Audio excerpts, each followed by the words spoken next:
Hello everyone, আসসালামু আলাইকুম। কি অবস্থা সবার? Hope you all are doing fine. Welcome back to my channel Humaira and Sadia. New একটি ব্লগ দেখার জন্য সবাইকে ওয়েলকাম। কাছে দূরে দেশ এবং দেশের বাইরে যে প্রান্ত থেকে বসে আমার আজকের ব্লগটি দেখছেন, আই হোপ সবাই ভালো আছেন, সুস্থ আছেন। আমরা আপনাদের দোয়া এবং ভালোবাসায় ভালো আছি, সুস্থ আছি আলহামদুলিল্লাহ। তো নিউ একটি ব্লগ নিয়ে আজকেও হাজির হয়ে গেছে। তো ফুল ভিডিওটা দেখবেন, আই হোপ ভালো লাগবে, স্কিপ করবেন না। আলহামদুলিল্লাহ, আমাদের বাংলাদেশে হচ্ছে যে ফিলিস্তিন থেকে চিকিৎসার জন্য অনেক ফিলিস্তিনি আসতেছে, মেবি 1000 মানুষেরও উপরে আসতেছে। তো যে যেভাবে পারতেছে ওভাবে হেল্প করতেছে, ওদের পাশে দাঁড়াচ্ছে। তা এটাই উচিত, আমরা বিপদে সবার পাশে দাঁড়াবো, এটা আল্লাহ খুব পছন্দ করে। আলহামদুলিল্লাহ, আমরা চেষ্টা করব আমাদের জায়গা থেকে, যেখানে পারবো যেখানে দেখব আমরা ওদেরকে চেষ্টা করব। ওরা এখন কিন্তু বিভিন্ন জায়গায় হচ্ছে অবস্থান করতেছে। তো আমাদের প্রবাসী ভাইরা বলো, যেখানেই থাকো, আমার ভিডিওটা তো কিন্তু অনেকেই দেখো, যদি দেখে থাকো প্লিজ হচ্ছে যে সবার জায়গা থেকে একটু হেল্প করবে, তাদের পাশে দাঁড়াবা। যতটুকু সামর্থ্য আছে, যা যেরকম আছে তারা হচ্ছে যে ওভাবেই করতে পারো। ওদের এখন হচ্ছে যে খুবই দরকার আমাদেরকে। এখানে হচ্ছে যে আমি জিম থেকে আসার পরে আমি যেহেতু এক্সারসাইজ করি, আমি আবার স্টার্ট করেছি। তো একটু আম মাখা খেলাম। আমের দিন আসছে, খাবো না তা কখনো হয়? আম তো খেতেই হবে। আর যেহেতু এটা টক, এখন কাঁচা ওটা খেতে পারবো, মিষ্টি যেটা ওটা আমরা অ্যাভয়েড করতে হবে একটু, যেহেতু সিজনাল ফল এগুলা একটু খেতে পারি, বেশি না, নিয়মের খেতে হবে। এটা আমাদের আল্লাহ রাসূলও পছন্দ করতো, নিয়মে খেতে হবে, ওভার কিছু না। অপরিচয়কারী হচ্ছে শয়তানের ভাই। তো আমি কথা বলতে বলতে এখানে অনেক কিছু রান্না বান্না করে ফেলতেছি, আয়োজন চলতেছে। আমি আলুটা ভেজে নিয়েছি, অবশ্যই দেখে বুঝতে পেরেছেন আমি কিসের জন্য হচ্ছে যে কি করতে যাচ্ছি।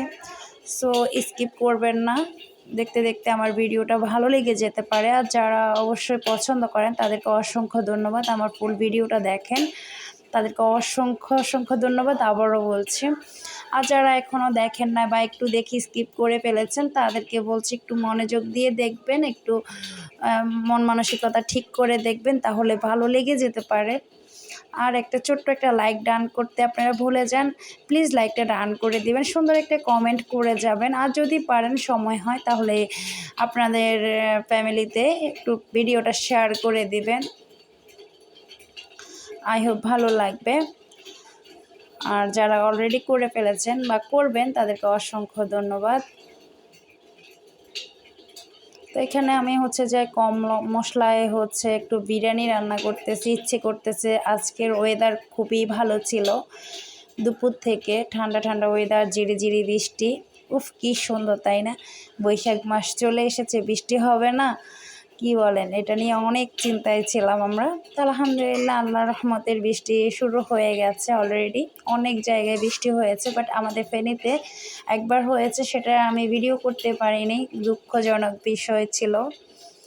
আর আজকে হচ্ছে ঝিরিঝিরি বৃষ্টি হচ্ছে, ওটা হচ্ছে যে ভিডিও নেওয়া যাচ্ছে না, বাট আমার ভিডিওতে ওরকম ক্লিয়ার আসতেছে না, যেহেতু নর্মাল মোবাইল, এত দামি না। তো এই জন্য আর ইচ্ছে করে নিই নাই।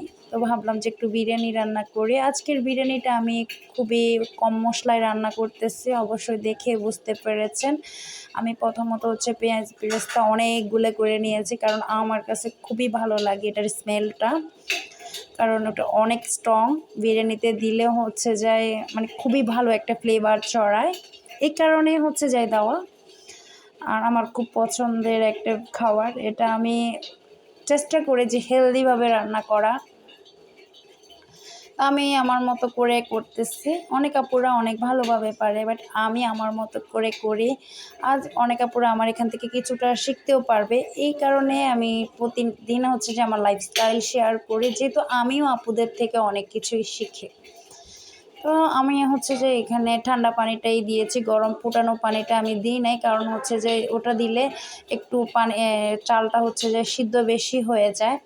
এটা বুঝি না, এই প্যাকেট চালগুলো আমার মনে হয় এরকম কেন হঠাৎ করে এরকম হয়ে পড়েছে। আমি কিন্তু সব বিরিয়ানিতে হচ্ছে ফুটানো পানি দিই, মানে একদম গরম গরম পানি দিয়ে। এবারে এটাতে আমি রান্না মানে একদম ঠান্ডা পানি দিয়েছি। তো মাশাআল্লাহ দেখেন কীরকম জর্জরও হয়েছে, এখনও কিন্তু অনেক গরম।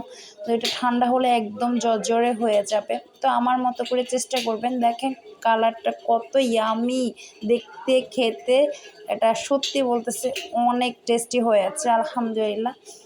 আমি ভাবিনি যে এমন হবে, বাট আমি একদম মন দিয়ে রান্না করেছি। মাঝে মাঝে আমি এরকম করি, আবার মাঝে মাঝে হচ্ছে যে একটু মজা হয় না, আর বলবেন যে নিজের রান্নার সুনাম নিজেই করতেছে। আমি এরকমই ভাই, আমি যতটুকু পারি আমার কাছে কেন জানি ভালো লাগে, আমি নিজেরটা নিজেই বলি। মানুষ বলবে কেন, আমার কাছে যদি আমারটা ভালো লাগে ওটাতেই হবে। তো আমার আপুরা যারা আমাকে পছন্দ করে তারা অবশ্যই তাদের কাছে আমার সব কিছুই ভালো লাগবে, ওটা আমি তাদের থেকে আশা করি। তো এখানে আমি রান্না করতেছি, আমার মেয়ে রান্না করবে না এটা কখনো হয়? তার রান্না আলাদা, আমার রান্না আলাদা। তো আমরা মা মেয়ে আলাদা হয়ে গেছি। তো ও ওর মতো করে রান্না করতেছে, আমি আমার মতো করে রান্না করতেছি। তো ওনাকে আজকে ফিশ রান্না করতেছে, আমার বিরিয়ানি আজকে খাবে না। তো আমার মেয়েটা একা একা মাছ রান্না করতেছে আর আমি বিরিয়ানি খাবো। তো একটু ভাবলাম যে একটু দিই, তো এটা নিয়ে একটু দুষ্টামি করলাম, ও খেলতেছিল। So yeah, that's all for the today. Thanks for the watching everyone. Allah Hafiz.